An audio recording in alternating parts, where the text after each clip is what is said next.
এই শাটডাউনের মাঝে আমাদের মাঠে প্রচুর দর্শক হয়েছে, প্রচুর খেলাধুলা হচ্ছে। কত দর্শক! এই যে হাবিব ভাই, যার কোনো খেলার শেষ নাই, তার নামই হচ্ছে হাবিব ভাই। হ্যাঁ হ্যাঁ, পুরো মুক্তি নিয়ে চলে এসেছে হাবিব ভাই মাঠে, আবারও ব্যাক করছে। পিছনে আছে আমাদের জুয়েল দাদা, দাদাতে খুব মুডে। ও মাই গডনেস, তামিম ভাই আইছে আমাদের মাঝে, দেখছেন আপনারা? এখানে একটা ফুটবল এসেছে মাত্র, ডুক ডুক ডুক ডুক ডুক ডুক করতে করতে এই বাবুটা নিয়ে এসেছে।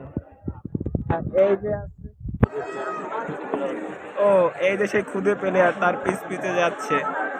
দুই ভাইতে বোধহয় খেলতেছে একসঙ্গে, দেখা যাচ্ছে বলটা ধরেছে এবং এটা মনে হয় মাহবুব ভাইয়ের কাছে নিয়ে আসতেছে। যেভাবে আসতেছে দেখুন দেখুন দেখুন দেখুন, ইস, ছেড়ে দিয়েছে বলটা হাত থেকে, পড়ে গেছে পড়ে গেছে। আরেকজন এসেছে, আবারও মেরেছে। এবার চলে এসেছে আমাদের ক্যাপ্টেনের কাছে, স্বয়ং আকবর সাহেব। আকবর কোয়া সর, আকবর দেখাতে দে। এই যে আমাদের সেই আকবর, বিখ্যাত আকবর, যিনি সবসময় সব জায়গা থেকে থাকে। বিশেষ করে তিনি 5 ম্যাচে ডাক খেয়ে আছে বর্তমান। তার ডাকটা যে কবে উঠবে সে সেই চিন্তা করতেছে, বুঝছেন মাহবুব ভাই? 5 ম্যাচে 3 সাইডে ডাক খাইছে, একটা ডাক হয়েছে।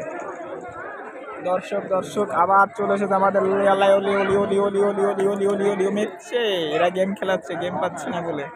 আমি জাস্ট ভিডিও করছি ছোট্ট ছোট্ট করে। ও শট, ফিল্ডিং করেছে, দুর্দান্ত একটা ফিল্ডিং করেছে, দেখার মতো ছিল। বলার প্রস্তুত, ব্যাটসম্যান প্রস্তুত, সজোরে হাঁকিয়েছে, কিন্তু একটি রান।